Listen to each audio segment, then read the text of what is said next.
اصل دنیا جو ہے وہ الٹ گئی ہے بالکل، سمجھ نہیں آ رہی کہ ہو گیا ہے یہ بیٹھے بٹھائے میز کے اوپر آ کے بیٹھ گئے ہیں. میں دیکھ رہا تھا ٹویٹر کے اوپر، وہ بیچارے پاکستان تحریک انصاف کے فالوورز کو سمجھ نہیں آ رہی، رنگ جو ہے وہ فک ہو گئے ہیں، بلکہ پیلے ہو گئے ہیں اور ہاتھ کانپنا شروع ہو گئے ہیں، زبان لڑکنا شروع ہو گئی ہے. یار یہ ہم نے تو کیا سوچا ہوا تھا، اسی تے انج کر دیں گے تو انج کر دیں گے، انہوں بھن کے رکھ دیں گے.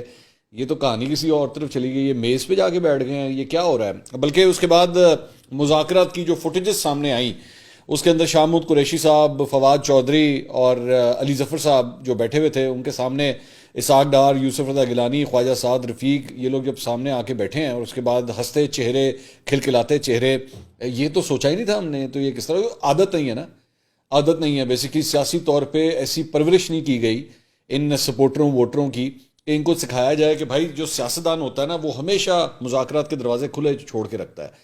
یہ عمران خان صاحب کی اپنی ذہنیت ہے، یہ عمران خان صاحب کی اپنی غلط فہمیاں ہیں کہ وہ یہ سمجھتے ہیں کہ میں اس سے بات نہیں کروں گا، میں اس سے بات نہیں کروں گا، میں چور ڈاکو لٹیروں سے بات نہیں کروں گا. بھائی اس طرح نہیں ہوتا.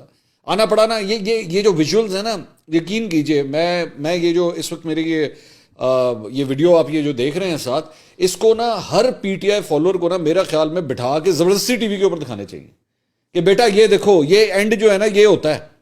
تم لوگوں کو دنیا جہان کی پٹیاں پڑھا کے نا کہ میں تو اس کی شکل نہ دیکھوں تو میں اس سے ہاتھ نہ ملاؤں. الٹیمیٹلی یہ ہوتا ہے اینڈ میں جا کے. کرنا پڑتا ہے. آپ کو برے سے برا بھی کوئی شخص لگتا ہو نا، بہت برے لگتے ہوں گے، ظاہری بات ہے. یہ وہی سارے لوگ ہیں جو اس وقت فواد چودھری صاحب کے سامنے اور ان سب کے سامنے جو بیٹھے ہوئے نا، آپ لوگ دن رات گالیاں دیتے ہیں ان کو بیٹھ کے، دن رات گالیاں دیتے ہیں، لیکن الٹیمیٹلی پھر بھی آپ کو جا کے بیٹھنا پڑتا ہے. کچھ لوگ کچھ دو کی بنیاد کے اوپر آپ ایک نتیجے کے اوپر پہنچتے ہیں. اس طرح نہیں ہوتا کہ میں بات ہی نہیں کروں گا، میں شکل نہیں دیکھوں گا، میں کیوں جاؤں. میں ہمیشہ یہ بات کہتا رہا ہوں، آپ میرے سارے ویلاگز اٹھا کے دیکھ لیجیے، میں ہمیشہ یہ کہتا رہا ہوں کہ میرے بھائی کرنا پڑتا ہے آپ کو. بڑے بڑے ملکوں کی جن کی جنگیں ہوئی ہیں نا آپس میں، ان کو بھی میز کے اوپر جا کے بیٹھنا پڑتا ہے. وہ ملک جو ورلڈ وار 1 ورلڈ وار 2 کے اندر آپس میں ایک دوسرے کے اوپر بمباریاں کیا کرتے تھے، آج بیٹھ کے ٹریڈز کرتے ہیں، آج بیٹھ کے مذاکرات کرتے ہیں، ایگریمنٹس کرتے ہیں، بڑے بڑے پیکس کے اندر بڑے بڑے بلاکس کا حصہ بنے ہوئے ہیں. یہ کرنا پڑتا ہے آپ کو، اور اس میں کوئی بری بات نہیں ہوتی.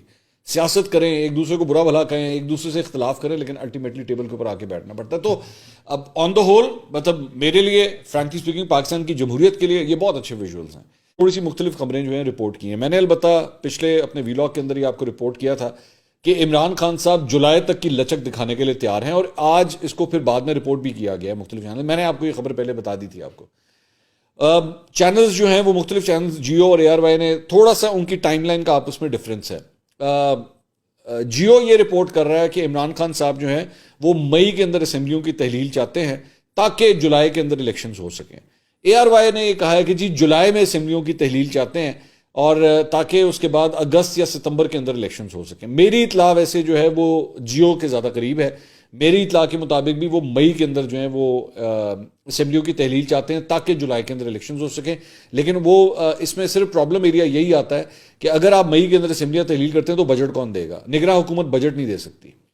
اچھا، دوسری سائڈ پہ جو میں نے اس سلسلے میں جب پتہ کروایا کہ جناب یہ بتائیے کہ حکومتی پوزیشن کیا ہے. چلیں یہ تو ظاہری بات ہے عمران خان صاحب یہ یا پی ٹی آئی کی اپنی ہے نا جو پوزیشنز ہے کہ الیکشنز کب ہوں گے.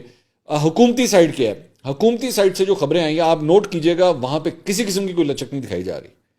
وہاں پہ وہ ڈیفائنس پوزیشن کے اندر کھڑے ہوئے کہ جناب کسی صورت یہ نہیں ہوگا. اچھا، میری اطلاع کے مطابق پاکستان تحریک انصاف نے اس کا بھی ایک پلان بی تیار کیا ہوا ہے کہ اگر حکومت جو ہے وہ پیچھے نہیں ہٹتی تو یہ بھی جیو نے بھی اس کو رپورٹ کیا کہ جی اس میں استعفے واپس لینے کے اوپر جو ہے پھر مشاورت کی جائے کہ اچھا جی اسمبلیوں میں ہمیں واپس جانے دیں اور نئی قانون سازی جو ہے وہ کرنے دی جائے. ون ٹائم جس طرح کہتے ہیں نا ایک ریلیف دے دی جائے کہ اچھا جی ٹھیک ہے ہم نے اسمبلیوں کو اس قومی اسمبلی کی جو تحلیل ہے ٹھیک ہے اس کو ہم جو ہے وہ اپنے وقت کے اوپر ہوں، اور الیکشنز جو ہیں وہ باقی بھی 2 صوبوں کے الیکشنز کے پی اور پنجاب کے الیکشنز جو ہیں وہ دیگر اسمبلیوں کے الیکشنز کے ساتھ ہوں. تو یہ چیزیں بھی رپورٹ ہو رہی ہیں. سو ابھی راؤنڈ 1 ہوا ہے، اچھے کھلکھلاتے چہروں کے ساتھ راؤنڈ 1 شروع ہوا ہے، اچھی بات ہے. Visuals they were very good. اچھا، اس ساری چیز کے دوران جو ہے وہ شاہ محمود قریشی صاحب نے بعد میں ان مذاکرات کے بعد ایک بات کی میڈیا سے آ کے کہ جی ہمیں پورا عمران خان صاحب نے مینڈیٹ دیا ہے. میں 0% اس بات کے اوپر یقین کرتا ہوں، بالکل بھی یقین نہیں کرتا. وہ میں اور اس کے لیے میں آپ کو ریزن بتاتا ہوں. تھوڑی سی مطلب and no offense to these gentlemen, both these gentlemen جن کا میں نام لینے لگا ہوں, شاہ محمود قریشی صاحب اور فواد چودھری صاحب. شاہ محمود قریشی صاحب اور فواد چودھری صاحب معذرت کے ساتھ وہ لوگ ہیں جن کو عمران خان صاحب نے یوں کر کے اٹھا کے نا سی ایم پنجاب کی ریس میں سے باہر نکال دیا. ٹھیک ہے, یہ دونوں خواہش مند تھے. کاشف عباسی صاحب کے شو کے اندر فواد چودھری صاحب نے بھی یہی کہا, اور شاہ محمود قریشی صاحب اس کے بعد میں آئے. میرے خیال میں کل انہوں نے کل یا پرسوں وہ بیٹھے ہوئے تھے کاشف عباسی صاحب کے ساتھ, تو انہوں نے بھی یہی کہا کہ جی میں بھی یہ چاہتا تھا کہ میں بھی سی ایم کی ریس کے اندر ہوں, لیکن چلیں ٹھیک ہے جی عمران خان صاحب نے کہا. سو کتنا کو ان کا سٹیک ہے یا کتنا کو مینڈیٹ دیا ہوگا ان لوگوں کو عمران خان صاحب نے, میں اس پہ قطعی طور پہ نہیں مانتا. کیا یہ مذاکرات کامیاب ہوں گے؟ مجھے فی الحال زیادہ امید نہیں ہے, بٹ آبویسلی یہ ہر گزرتے دن کے ساتھ جو ہے یہ ٹائم یہ چینج ہو سکتا ہے. یس, عمران خان صاحب نے اور پی ٹی آئی نے جو ہے سرنڈر کیا ہے, اپنی اسپیس کو سرنڈر کیا ہے, چند قدم پیچھے ہٹے ہیں اپنی ڈیفائنڈ پوزیشن سے, تو وچ از اے گڈ سائن, اچھی بات ہے. لیکن آبویسلی کارکنوں کے, کیونکہ کارکنوں کا اپنے سافٹ ویئر ہی ایسا بنایا ہوا ہے کہ وہ جو ہے وہ اس چیز کو منظور ہی نہیں کر سکتے, اس چیز کو دیکھ نہیں سکتے, اس چیز کو سمجھ نہیں سکتے. ان کے ہاتھ میں آپ نے اینٹیں پکڑائی ہوئی ہیں, ان کو تو ایک ہی کام آتا ہے نا, ایسی اینٹ چک کے مار دینی ایسے, جبکہ اس طرح نہیں ہوتا. سو ایک اچھی ڈیولپمنٹ ہے, اب دیکھیں اس پہ کیا ہوتا ہے. اچھا, ایک اور خبر اب آپ کے ساتھ شیئر کرنی ہے. وہ خبر یہ ہے کہ ایک دم آج بیٹھے بٹھائے وزیر اعظم نے اعتماد کا ووٹ حاصل کر لیا, شہباز شریف صاحب نے. اس کے حوالے سے رپورٹ کیا گیا تھا آج سے چند دن پہلے, غالباً 24 تاریخ کو, 24 اپریل کو رپورٹ کیا گیا تھا. اور سب سے پہلے میں یہ کریڈٹ دینا چاہوں گا وقار ستی صاحب کو, جو جیو کے رپورٹر ہیں. انہوں نے ایکچولی یہ خبر دی تھی کہ جی وزیر اعظم جو ہے وہ اعتماد کا ووٹ لینے جا رہے ہیں. تو لیکن جیسی یہ خبر چلی تھی تو اس کی تھوڑی دیر کے بعد جو ہے وہ مریم اورنگزیب صاحبہ نے ٹویٹ کر کے اس چیز کو ریجیکٹ کر دیا تھا کہ نہیں جی ایسی کوئی بات نہیں ہے, یہ غلط خبر ہے. اس کے بعد آج الٹیمیٹلی جو ہے وہ ووٹ حاصل کر لیا گیا, اعتماد کا ووٹ حاصل کیا گیا. پہلے ذرا میں اس خبر کے اوپر آ جاؤں, پھر ذرا جو بریک اپ ہے ذرا اس کے بارے میں بھی بات کرتے ہیں کہ یہ ووٹ کتنے ووٹ پڑے ہیں. اچھا, خبر کا جہاں تک تعلق ہے, وقار ستی صاحب نے ایکچولی رپورٹ ٹھیک کیا تھا, رپورٹ غلط نہیں تھا. وہ اس لیے وہ اس کی بیسک وجہ یہ ہے کہ میں نے اپنے مسلم لیگ نون کے سورسز سے جو میں نے پتہ کیا, وہ یہ چیزیں کئی دن سے ڈسکس ہو رہی تھیں.